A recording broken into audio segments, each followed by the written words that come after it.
দুনিয়ার লোভ লালসা মোহ এইগুলো আমাদেরকে এমনভাবে গ্রাস করে রাখছে যে একটু সময় বের করে যে আখিরাতের জন্য কিছু ইবাদত করব, একটু সময় যে আল্লাহর জন্য বের করব, এই সময়টা আমাদের হয় না, এটা পাই না, খুব কম পারি না আমরা।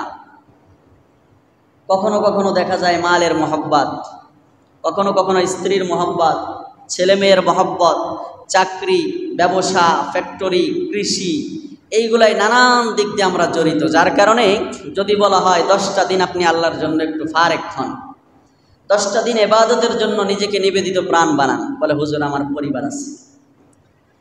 10 দিনের পুরো 24 ঘন্টায় যদি আমার দিতে বলেন আমাকে আল্লাহর রাস্তায়, আমি পারবো না। আমার কি আছে? পরিবার আছে, আমার ছেলে মেয়ে আছে, আমার চাকরি আছে, আমার ব্যবসা আছে। এই জন্য আল্লাহ তাআলা বান্দার উপরে ইহসান করছেন। আল্লাহ পাক রব্বুল আলামিন একেবারে স্পেশালভাবে বান্দা জানি সব কিছুর থেকে মুক্ত হইয়া একমাত্র আল্লাহর রেজামন্দির জন্য জানি 10টা দিন মসজিদে আইসা ইতিকাফে কাটাইতে পারে, ইবাদতে, এই ব্যবস্থা আল্লাহ তাআলা করছে। এটা আমাদের জন্য দয়া কিনা আল্লাহ, এটা বড় ইহসান আমাদের উপরে। এজন্য আল্লাহ তাআলার এই ইহসানের কদর করা, খুশি মনে সবাই মসজিদে ইতিকাফে থাকার চেষ্টা করা। আল্লাহ তাআলা আমাদেরকে তৌফিক দান করে। তাইলে আল্লাহ তাআলা তার দুইজন জলিলুল কদর পয়গম্বর ইব্রাহিম এবং ইসমাইল, ওনাদেরকে কি বললেন? যে তোমরা এই ঘরটাকে পবিত্র করো। কাদের জন্য?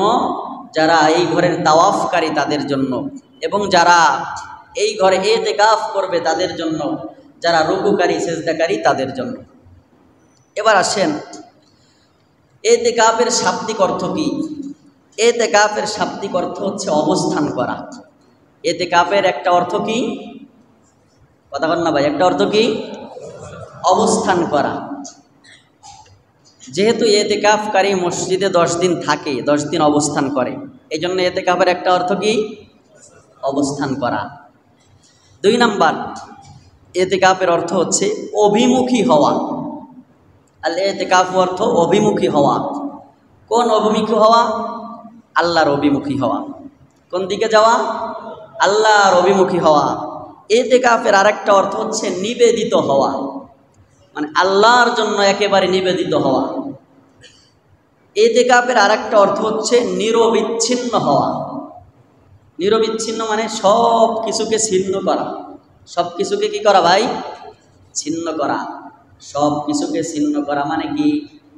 সব কিছুকে ছিন্ন করা অর্থাৎ আমার পরিবারকে আমার থেকে বিচ্ছেদ জানানো, পরিবারের থেকে আমার বিদায় নিয়ে নেওয়া, যে 10টা দিন আমি আল্লাহর ঘর মসজিদে ইতিকাফে যাইতেছি, এই 10 দিনের মধ্যে আমার সাথে ও স্ত্রী তুমি কোনো যোগাযোগের চেষ্টা করিও না।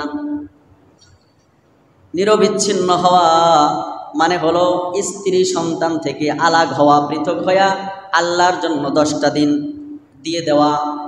নিজের ব্যবসাকে বিদায় জানানো 10 দিনের জন্য, নিজের চাকরিকে বিদায় জানানো 10টা দিনের জন্য, নিজের কর্মস্থল যেটা আছে ওটাকে বিদায় জানানো, সব কিছুর থেকে বিচ্ছিন্ন হইয়া 10টা দিন আল্লাহর ঘর মসজিদে আইসা পড়ে থাকা, এটার নাম হলো ইতিকাফ।